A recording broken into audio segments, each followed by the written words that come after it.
Welcome, everyone, to the SnapCast podcast with your hosts, Brad O'Brien and Mike Cooley. How are you guys today? I know you're all excited. We didn't have anything else we were going to talk about this week. Hell no, man. It's like we put in the description. What the hell else would we talk about on such a magical week besides these modern Horizon spoilers? Part due. And by the way, if you've just happened upon this podcast on the random four corners of the internet and you're like, what the hell is this? This is two overly excited people talking about Magic the Gathering and Magic-related things. We're geared towards a very casual Magic player with an extremely competitive interest in Magic finance. We have this conversation every week, and I'm like, are we that competitive? And he's assuring you, we are very competitive. Dude, we put our money where our mouth is, mofos. If we suggest something, usually we pick it up. Yeah. Maybe we aren't that competitive. I don't know. I was just going to say, if you want to claim to be competitive, then you really... we haven't done an episode in a while where we go over our picks and how they've done. Oh, my gosh. It's because we're so bad at keeping track of them, I think, really. Like, you know, it's so... Like, we sometimes do the research for some of these cards, like, the day of. And we're like, what's looking good right now? And why? You know what I mean? And then it's like, we both have busy lives. We got our shit going on. And then it's like... all right, well, we got to suggest this, and we've got this, and we just never write it down. But there's been some zingers. And we always end up doing this after we're done with work for the day. And especially now, I'm playing gigs on Thursday nights. We're basically like, show up, hit that camera button, hit the record button, and go. As a wise man once said, jam slam in Alabama.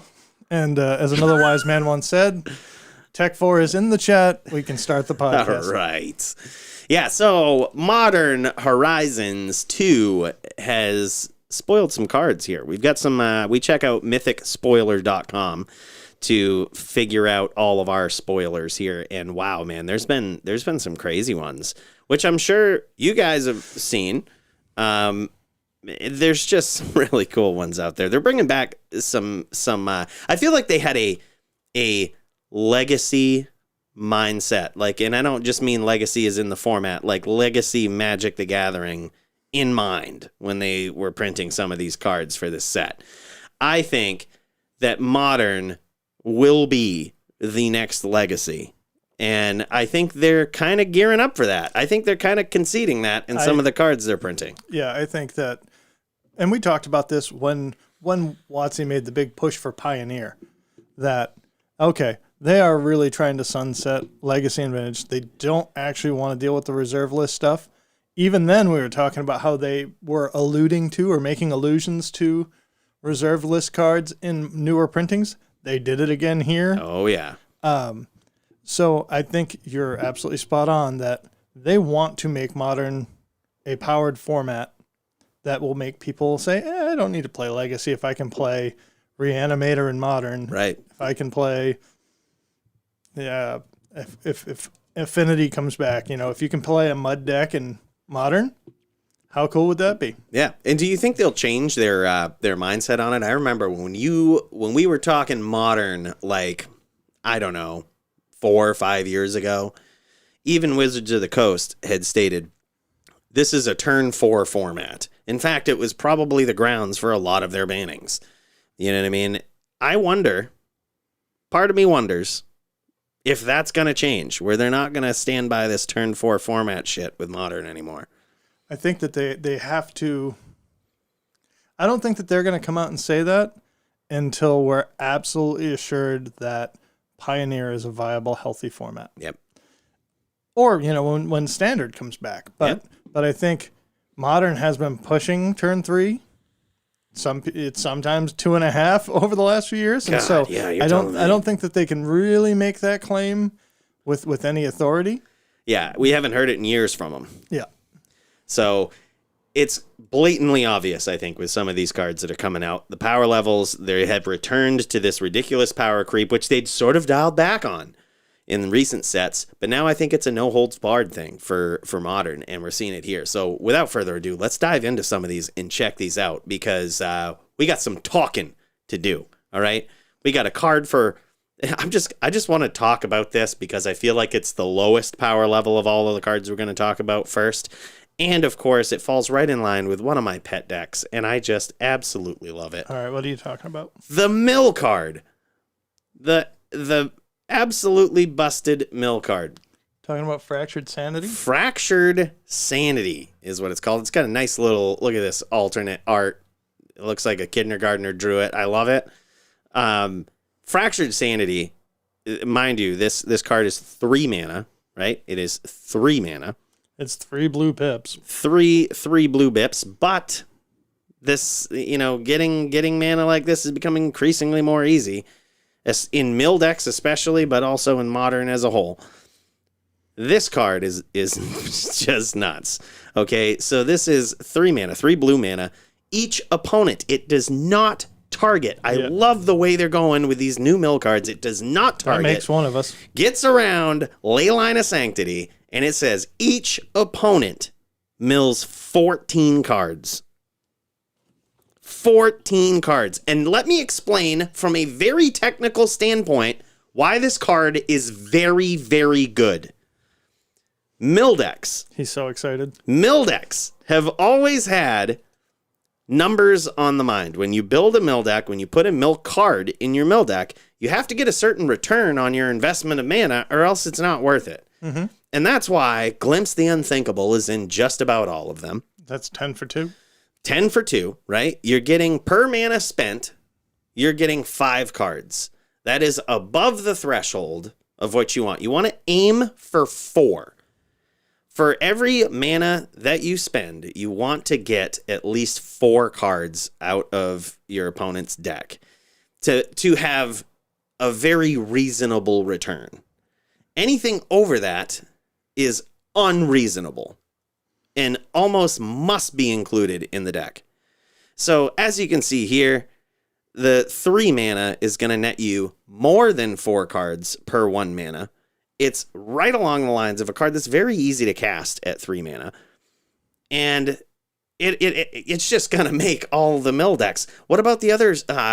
Fraying Sanity card that made the mill decks at 3 mana for the hope that you could combo it with another card and, double up what you got. This just says, forget all that. I don't rely on anything else. 3 mana, I will take 14 cards out of your opponent's library. No problem.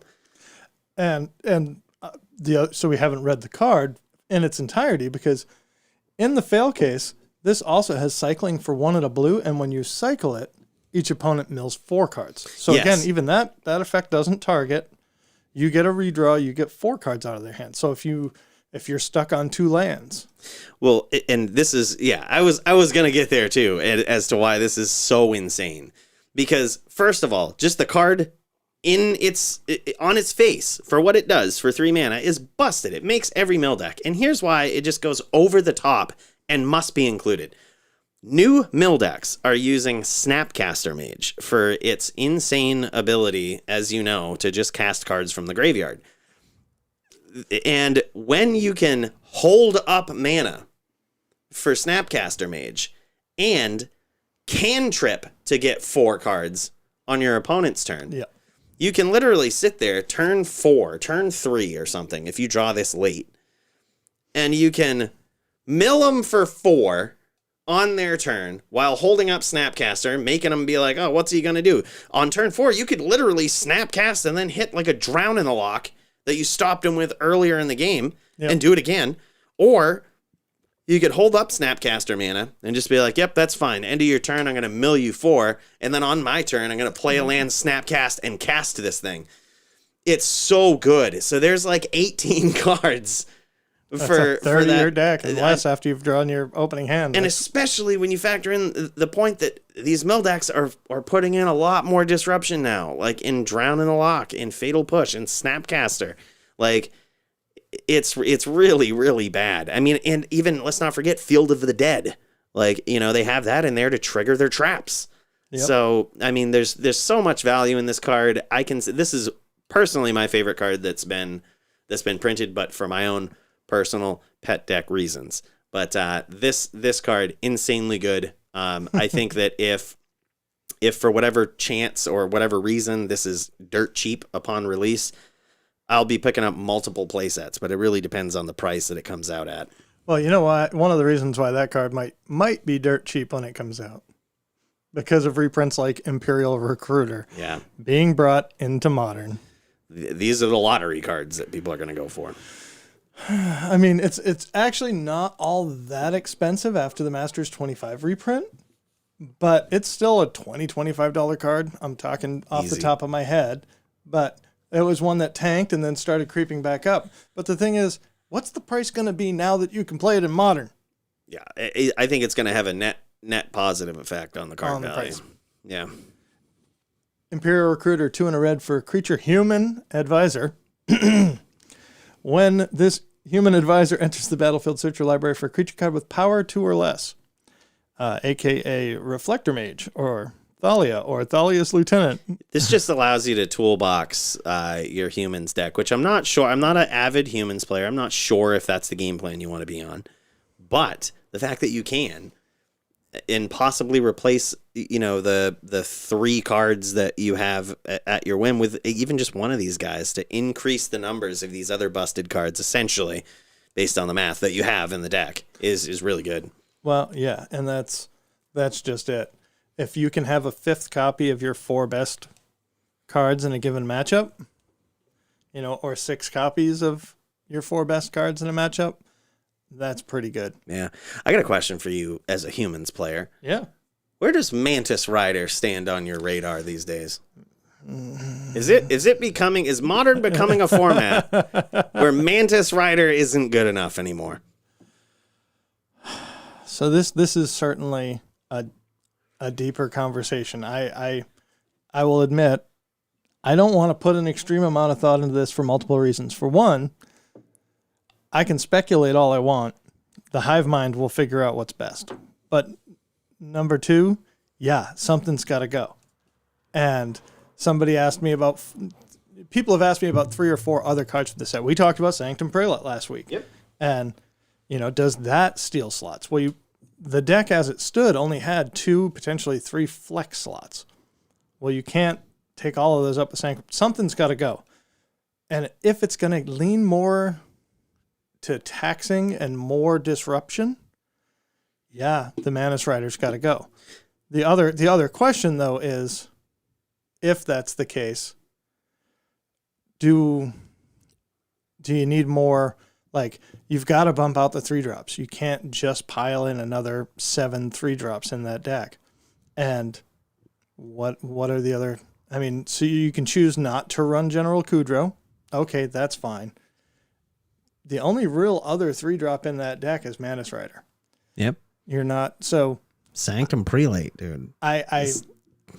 Having access to Sanctum Prelate and Imperial Recruiter, I think I'm going to say we're going to probably end up at 2 Mantis Riders, because the turn 2 Mantis Rider swing for 4 line is so powerful that I think a lot of people, or it might be where with Recruiter you can toolbox in the main deck, that you can actually put 2 Mantis Riders in the sideboard and say, okay, this is a deck where, or this is a matchup where I'm just racing. Yeah. Well, so I watched one of my favorite, probably my favorite Magic content creator in the world, Magic Aids. And I don't care what anybody says on the internet. This guy is the father of the humans deck. I know there was a debate about it. You're fucking wrong. This guy made the humans deck. Some guy jacked his idea and took it to Star City Games. This may not be the official opinion of the SnapCast podcast, but it is the official opinion of Cooley over here. That somebody, this is the father of the humans deck, as far as I'm concerned. I saw it on his video first, and he really made the idea famous, in my opinion. I will agree with that. Him and, of course, now it's been almost 5 years. I can't remember the name of the guy that you're right brought it to SCG and crushed with it. Yeah.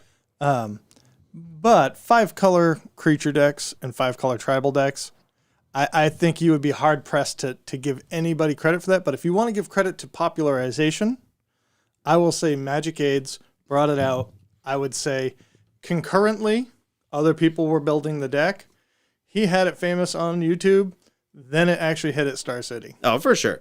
And the list that actually performed well, and this is just, everything is so anecdotal in the Magic community. Like, you have to look at it for what it is. The guy made a video. Somebody took a list that was strikingly similar to what he did to Star City Games and took the whole thing down easy. Yep. I mean, to the point where the commentators didn't even believe what was going on. Like, I remember them sitting there being like, I don't know if this 1/1 for 1 that gets counters is going to be able to compete with this Eldrazi. To which point humans smashed it and was just like, what's your 5/5 against my 6/6 1/1 for 1 over here? You know what I mean? Like, it was such a shit show. I was like, this deck is so insane. And it was literally, like I said, just card for card, just about what Madge Gates put out there. And I tell you that story to let you know why I asked you that question about Manus Rider, because in one of his recent videos, he revisited the humans meta. And he made two very, very interesting comments about the changes in his deck. And I give him a little bit more credit where, like I said, for the reasons that I spoke of. But he said that Manus Rider may be becoming obsolete. Like, it's just not good enough in Modern these days. And to go further, this was the big thing that he had mentioned that I was like, well, for Christ's sake, I think you might be right, dude. And after seeing him play it, and granted, I don't know if he just cherry picks the best matches that he has or what have you, but it appeared as though he might be right. And his other suggestion was, take out some of the meddling mages. Oh, yeah. I hate that card. In favor of Sanctum Prelate. Right. Because meddling mage, and we've talked about this before, is fine in an incredibly specific meta. But when you're playing against Jund, what the hell do you name? Right. Unless you have freebooted them, and in which case, they still have two different pieces of removal left in their hand. Exactly. They're going to have push. They're going to have bolt. They're going to have Kolagon's command. They're going to have something else. Right. Collective brutality. By the very least, with Prelate, you can make them cast the most inefficient card in their hand. Correct. To get rid of it. And so you know what? I agree with you. That is a brilliant observation. Meddling Mage has been one of my least favorite cards in the deck. The only problem that I have with this is you really got to have curve considerations for a 19 land deck that wants to be an Aether Vial deck. Now, granted, maybe you get wild and you add a couple of these new extra nobles in there, and you start saying, okay, my plan is 3. Right. Well, my plan is 3 CMC. And also, another thing you could do is, it sucks to have 4 Thalia Guardian of Thraben in the deck because you don't want to draw multiples. However, it is a way to get under that 3-drop curve and slow your opponent down so that you can get to those 3 drops. So, and I think that was another suggestion that he made. And I was like, all of these ideas combined really do make a lot of sense. And I had a lot of respect for that. And especially now seeing some of these ridiculous humans come out. And we haven't even got to the busted humans yet. We'll get to those in a moment. Yeah, we're going scattershot here. We're just like, this card's exciting. It's crazy, man. But I think that's really cool. His observations, his changes, and this was predating the spoilers that we see here. Yeah. I think gain even more value after these spoilers come out. Like, it may come to be that humans looks at the deck and says, if I can't get it with Recruiter, it's not worth it. Right. Possibly. But who knows? There's some other really good humans that have come out, which we'll talk about in a second. That would really like to play with Meddling Mage. Yeah. Oh, absolutely. I want to talk about this card, though. Yeah. Oh, and this series of cards. This is nuts. Have you guys seen the new Force of Will in Modern? Because that's just what we needed, was another free counter spell. Holy shit. And it's, of course, printed at Mythic, so this is going to be another $80 card in 2 years. Like, this is just nuts. So this card is called Subtlety, and it's a creature with flash and flying. It's 2 blue, 2 colorless, 3/3. 3/3 for 4, flash flyer.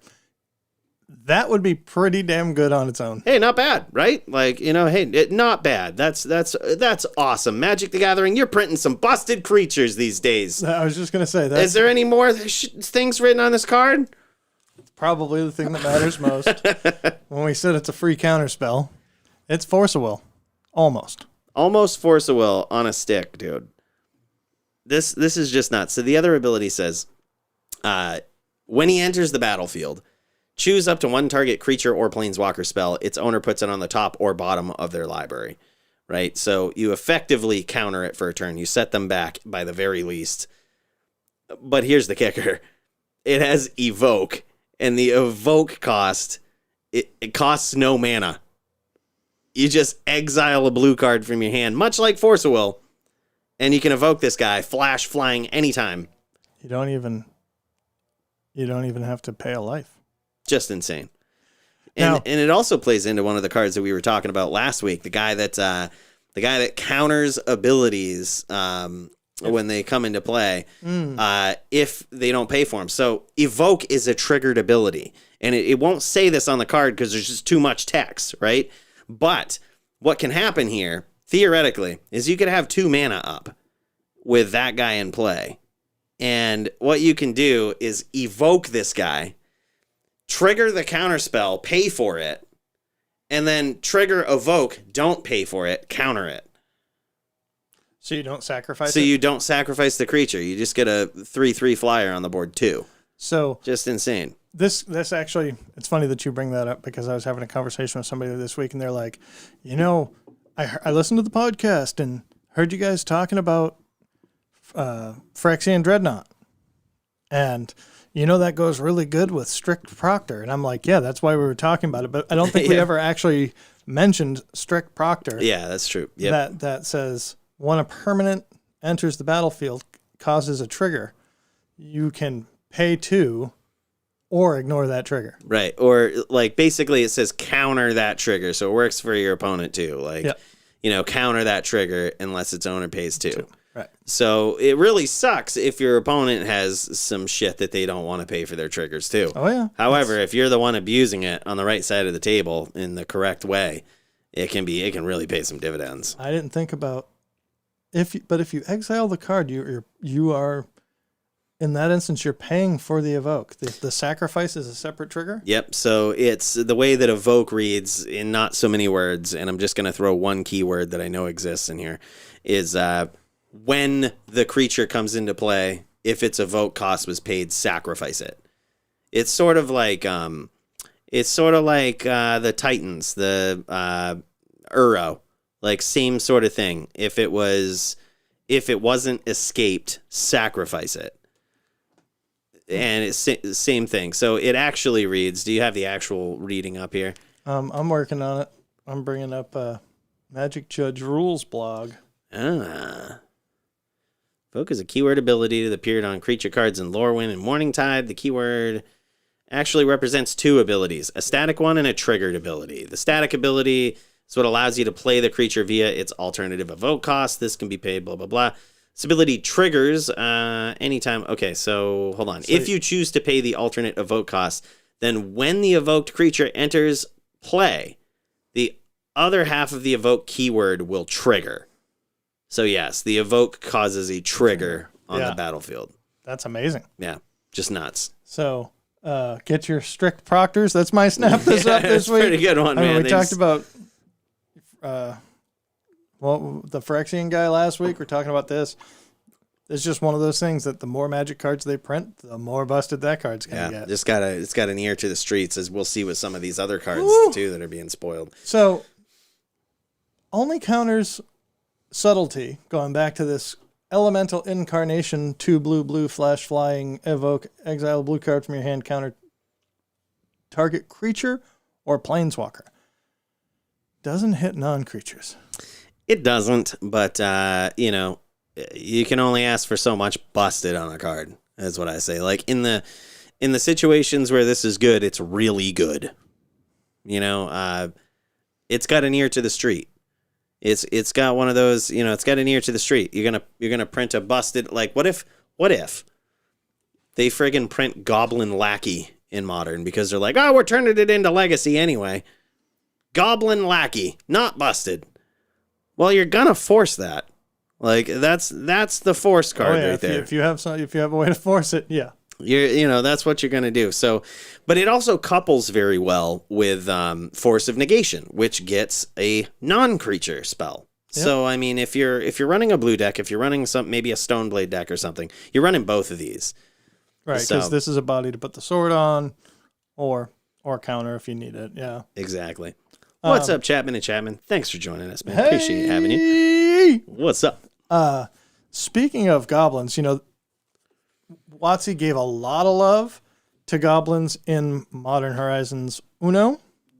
Now in Modern Horizons Dos, we are definitely talking about Merfolk are back on the menu, boys. Mm-hmm. They have brought Fish back to town with a couple of really cool cards, including, and we sort of alluded to this, another legacy playable card that you're not really going to see anywhere else.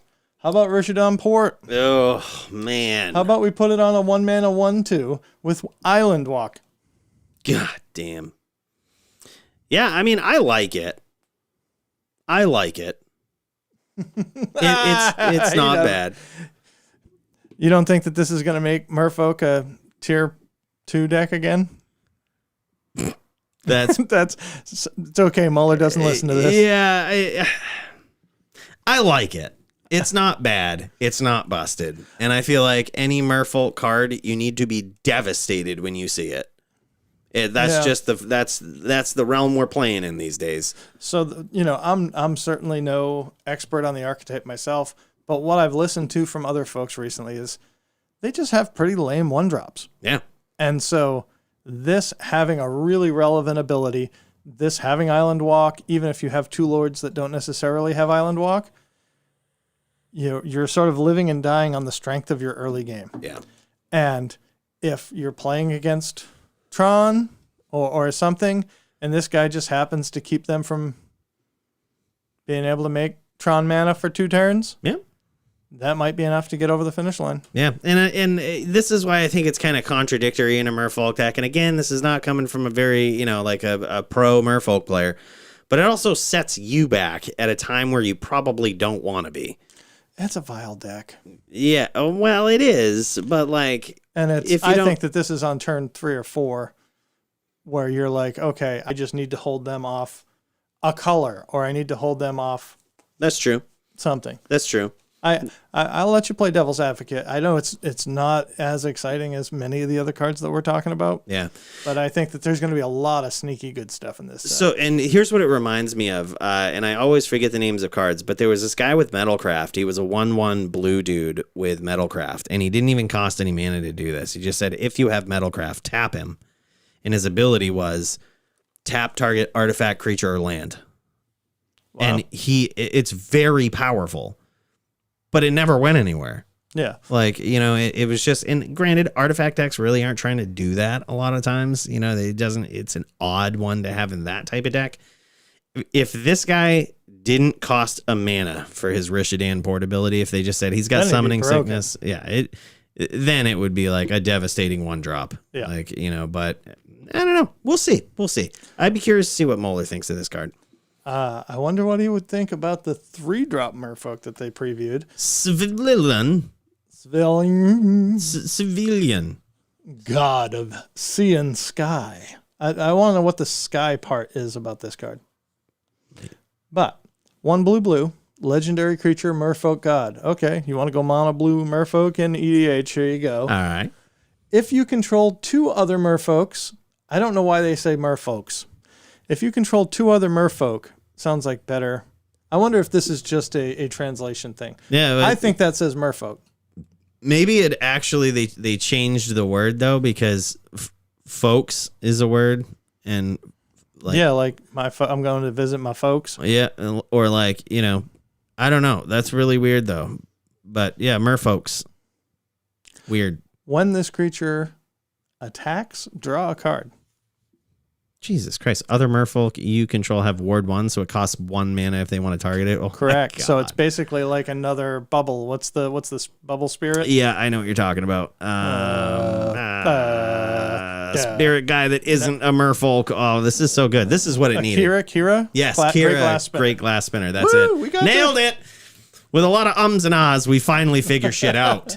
And we don't edit this podcast, so those of you that just want to listen can hear that in all its high definition glory. Just know when it's going back and forth. We are doing some heavy thinking for you guys. That's what we do. I could smell that thinking. It was starting to hurt. Okay, so it's not a lord. It does become indestructible. It's a 3/4 for 3. Yeah. It gives all the rest of your team ward 1, so it costs an extra mana to target. Can't bolt this bitch. Like, she's just unboltable. God, this is nuts. Yeah. So what do you have to have? You have to have Revolt and pay 2 for a Fatal Push. God, this is so good. I think this one, I don't know. And I think he's in the same spot that I am. There's so many playable cards at this point. It's very hard to pick and choose. Yeah. But I think if you can get rid of the Kira, if Kira still has a place in Merfolk, this is going to take that spot. 100% agree with that. This definitely, I think, has at some point in history a place in Merfolk. Damn sure. What's another card you wanted to talk about? Dude, so they basically printed a Reanimate card. Well, you know what they want? They want Reanimator to be a persistent archetype in the format. Yeah. But, this is an interesting card. So it's called Persist. They've turned a keyword into a card name. It's called Persist. It actually persists a creature. It very lives up to its name. So this is what it is. It's 2 mana, 1 black, 1 colorless, and it reanimates a non-legendary creature and puts a -1/-1 counter. Okay, here's your homework in the chat and in the comments. What are you most excited to put in your graveyard to reanimate? What non-legend creature are you excited to persist? Continue.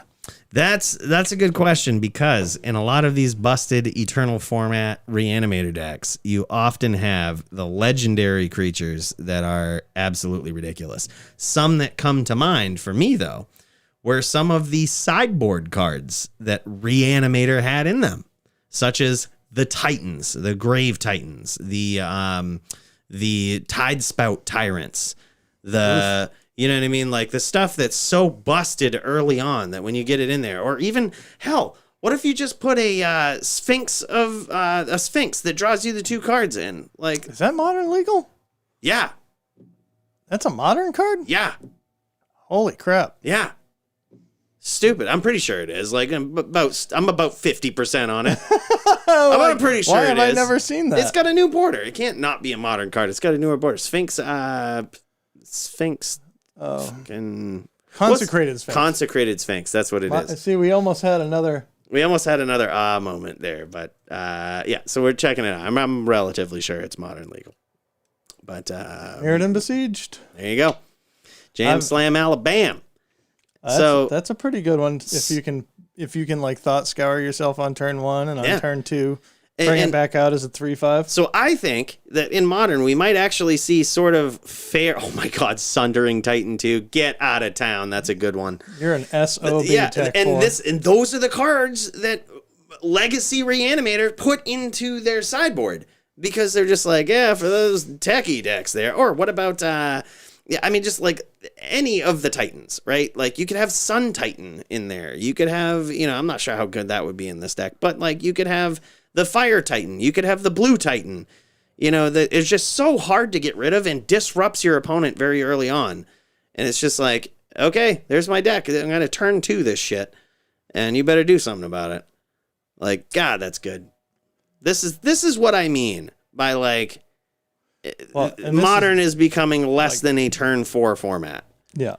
Well, and so at that, now you have me wondering, because we were talking about the new Dak and Blackblade Planeswalker and things you could bring in, but like,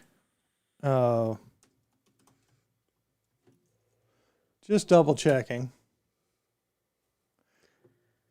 Yeah, you can't get this guy because he gets shuffled back in when he goes to your graveyard. He does. Yep. But you could if you could cast Persistent Instant Speed. Yeah, but I mean, now you're asking for 3 cards. It's kind of asking a lot. Okay, fine. What about the Platinum Angel? Platinum Angel would be a good one. Platinum Empyrean would probably be a decent one, you know?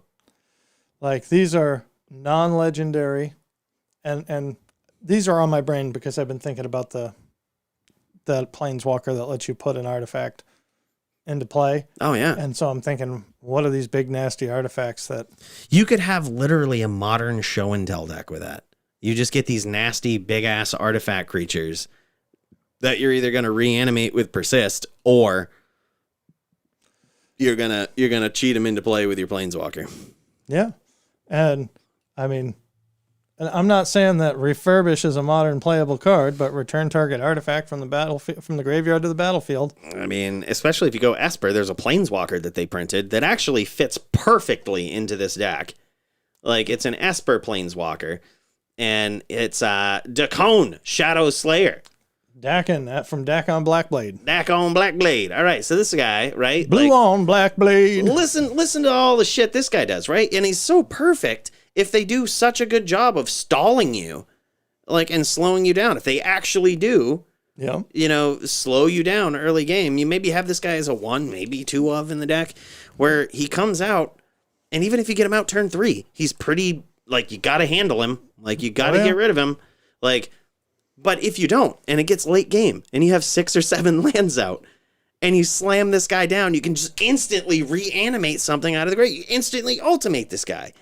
Yeah, I think a lot of people are underselling this guy because it's not the best 3-drop Planeswalker. Ashen Rider. Ugh. But like you just said, if you play this in any slightly controlling deck or something that... Because, yeah, you can play this guy on turn 6 for 3 mana, holding up Counterspell, or your, any of your negation. Forces. Yep. And -6 this guy and put a Platinum Angel into play. Oh my god. It's just so good. I feel like it fits right into a Reanimator deck, especially the way that they're just sort of guiding people to do it in Modern. Yeah. It's just got all of the ability. It can protect itself, right? It's got all of the makings of the elite Planeswalkers, right? Look at its 3 abilities. You get card advantage with Surveil. You get super card advantage in a Reanimator deck with Surveil. Yeah, like, I would love to put this in my graveyard. I would absolutely love to put this in my graveyard. You're giving me a window and an opportunity to do it. Like, and then it protects itself with the -3. You can exile some devastating shit on the board, and then it can just automatically ultimate and win you the game, potentially. Like, especially late game, when you got nothing else. It just does everything you want it to do in this type of deck. And... the cards that we're talking about so far, I'm so glad Tech 4 brought up Ashen Rider. It fits right into the colors of this shit. So your backup plan, if people start controlling the shit out of you, it's just cast nasty fatties right in these colors. Yeah, it's sort of like the backup strategy was for Living End for a while. They just started playing like you remember the fair version of Living End, and I say fair in a very loose sense. That didn't actually exist. But like their backup plan was they had the blue creatures, the River Winder guy. They had the ones that, like, if it got down to it, the Sphinx too. Like if it got down to it and you started controlling what I'm doing, I'm just gonna cast these dudes for a very fair mana cost. And I feel like that's exactly why creatures like Grave Titan are in the sideboards of Legacy decks. Because, yeah, you can reanimate them and they're pretty devastating, but, like, if this turns into a grindy match, it's actually I'll just cards cast you them. Can cast. Right, I'm just going to cast them. So, like, you've really got some shit to deal with. This, they did not disappoint in this set as far as really pushing some tribes that had fallen low, like with Modern Horizons 1. They brought up goblins and some other things. Here we see a lot of human support, a lot of merfolk support.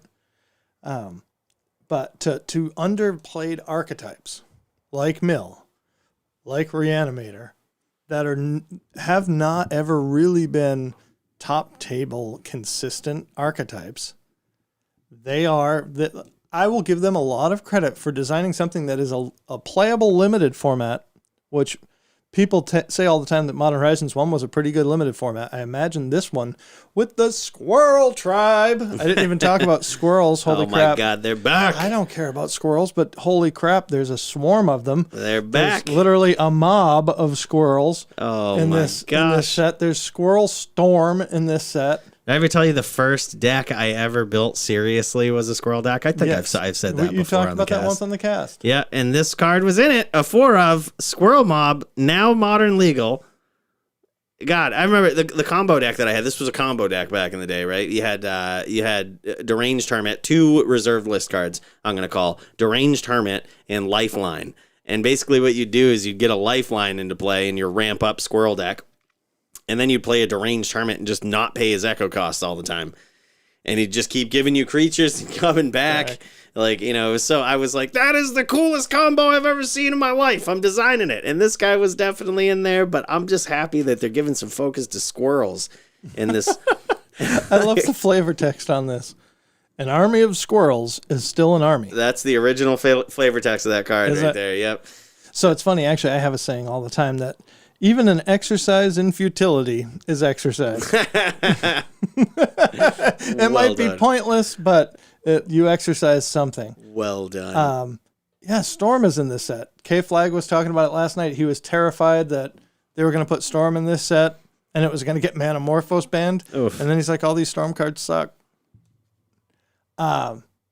Something that probably can't go without talking about. Yeah. And I got messaged by 3 different people last night about this card when it was previewed. Ignorant Hierarch. How ignorant is it to reprint a goddamn Jund Noble Hierarch as a Goblin Shaman?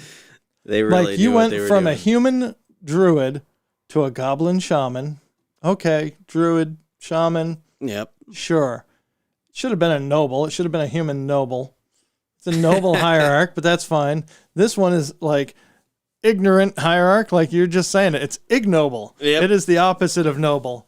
I say humans didn't need another goddamn way to get under bridge. Like, they just didn't need it. Didn't need it. David Doofer is in the chat tonight. He says, decent. Yeah, it's pretty good. I mean, these were the colors that it needed to be if you're gonna make another creature that tackles the decks that Noble Hierarch isn't in. Did you need now? I think this is cool, and last night I was really crapping on it just because this literally does make my noble hierarchs even less valuable. Or there's another way to look at it, and this is what I came to when I was walking around the neighborhood today, is that you now can have a base green 5-color creature deck easy, or you can have a base green humans that gets to play real spells. You don't have to have the stupid ancient ziggurats and lands that only cast creature spells. Yep. You could actually play a real mana base Yep. and be able to cast everything in your deck basically on these cards and have access to push and path or bolt, or you could build a completely new archetype of a deck based on the fact that you could do 5-color creatures with base green and hit your 3-drops every time. Yeah, I like the like, if you think about this for what it is, like a goblin, it's very rare that goblins cross over into green, but they have.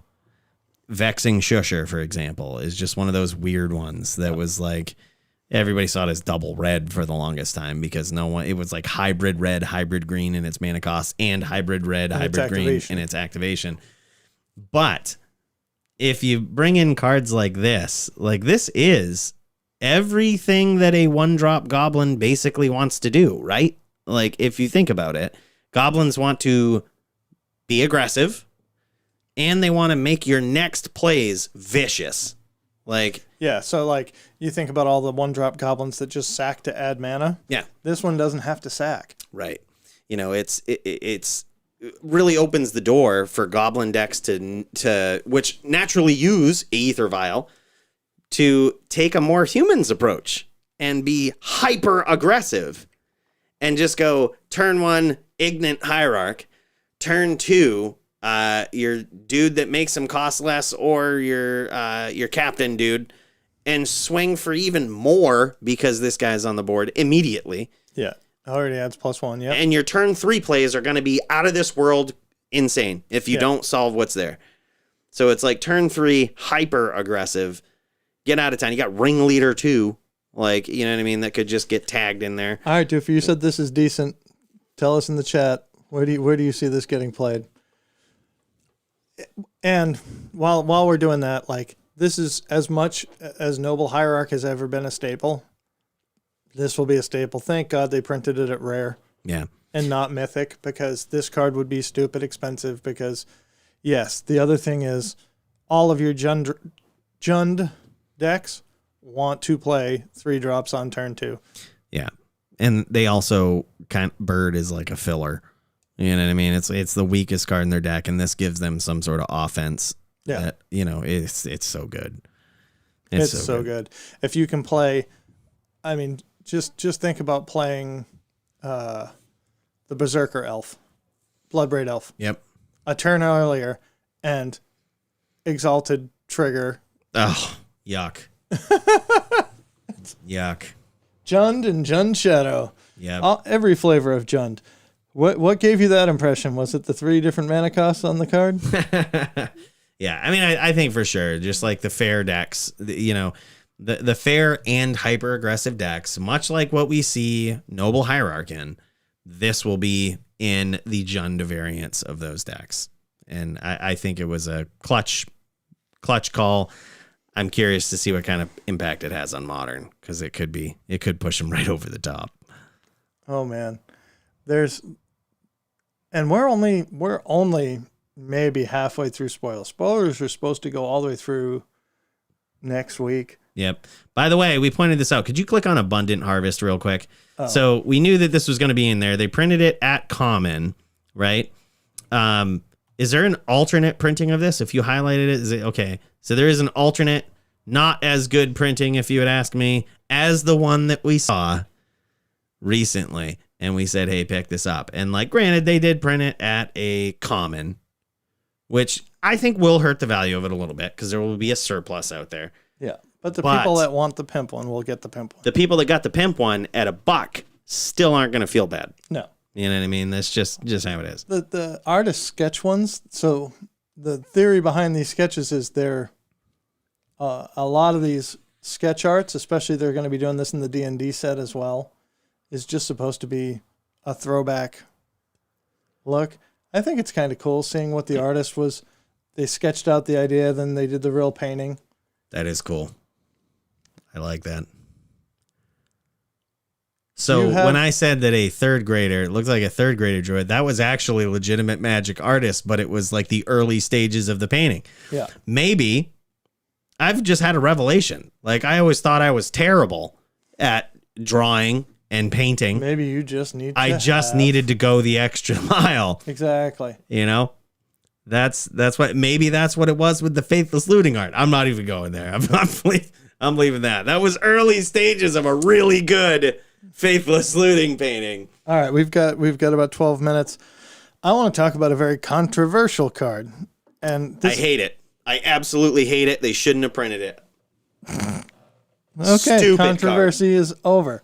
I like that they gave the most recent, or one of the most recent Planeswalkers printed, Nico Aris, some flavor text on here so that card is not just a one of, only ever mentioned in one card. Void Mirror. A mirror does more than reflect reality. It shapes it. A 2-mana artifact that says whenever a player casts a spell, if no colored mana was spent to cast it, counter that spell. If no colored mana. You could have stopped at mana and it would have been okay. If no mana was spent to cast it? Mana was spent, I've been like, okay, so it's not great, but it's not bad. Well, this is stupid.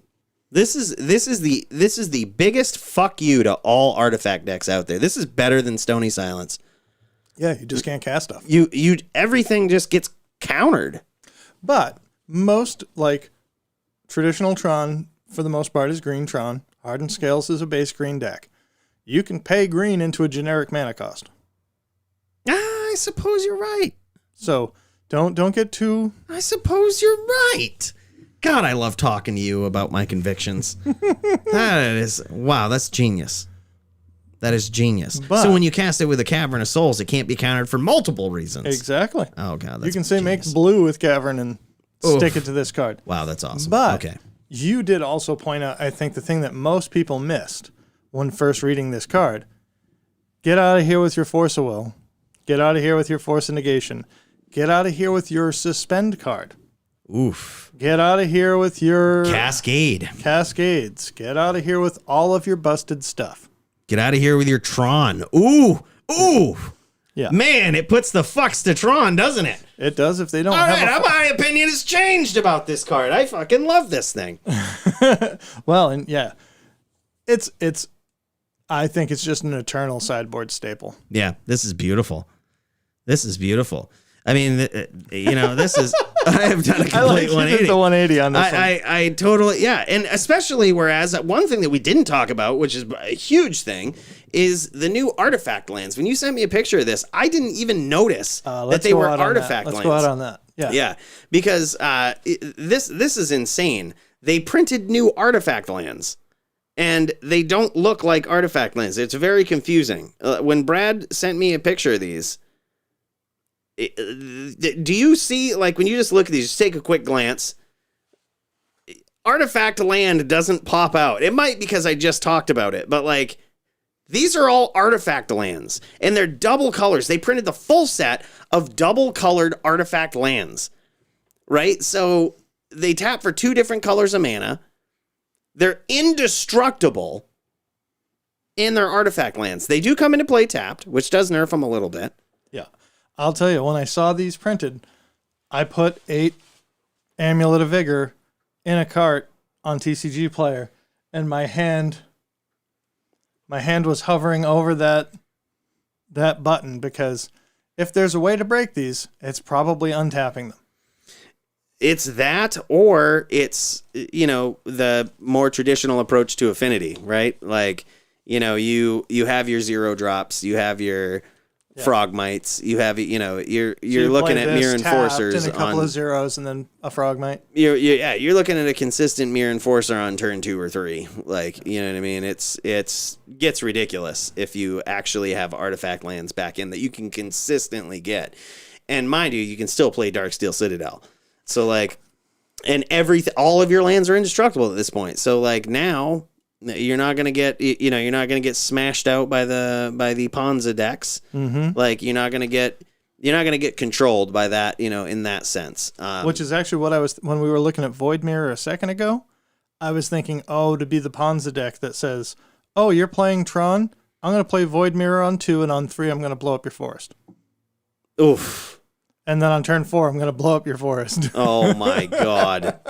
Yeah, that's good. Yeah, I mean, these aren't, because they come into play tapped, I think they are at a disadvantage to the original artifact lands.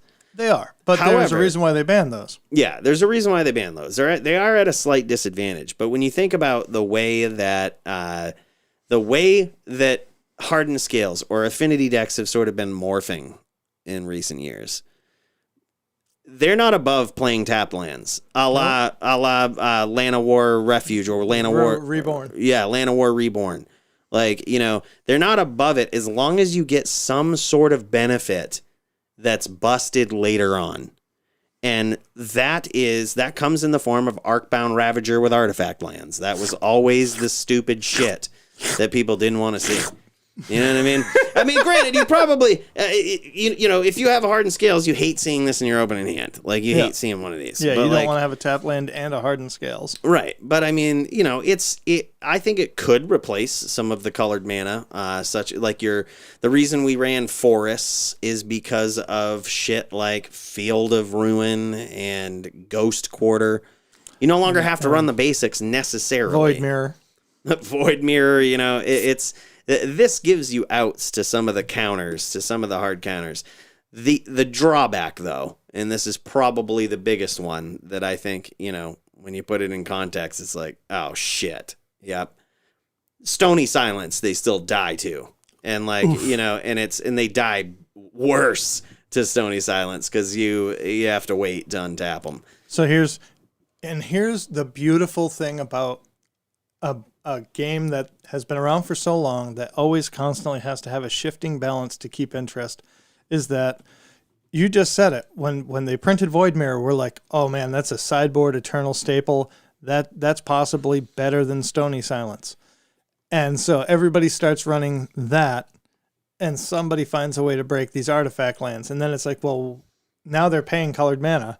Like, so Stony Silence. The Stony Silence comes back, and then it goes around and around and around.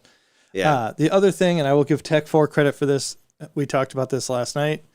This is great in soul decks, where you can literally put scissors on like you would always do that on your Darksteel land, right?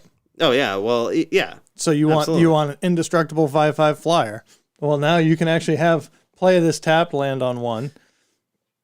Yeah. And it makes the colored mana you need to cast scissors. Yeah, and 100% I can tell you right now the most valuable one out of these is going to be Silver Bluff Bridge, because these are common cards and can be used in Pauper. And you know, any sort of red, blue, and or green variant of these cards, I think, are the colors that it really wants to run. Blue and red more than anything, because you got Shrapnel Blast and all of this shit.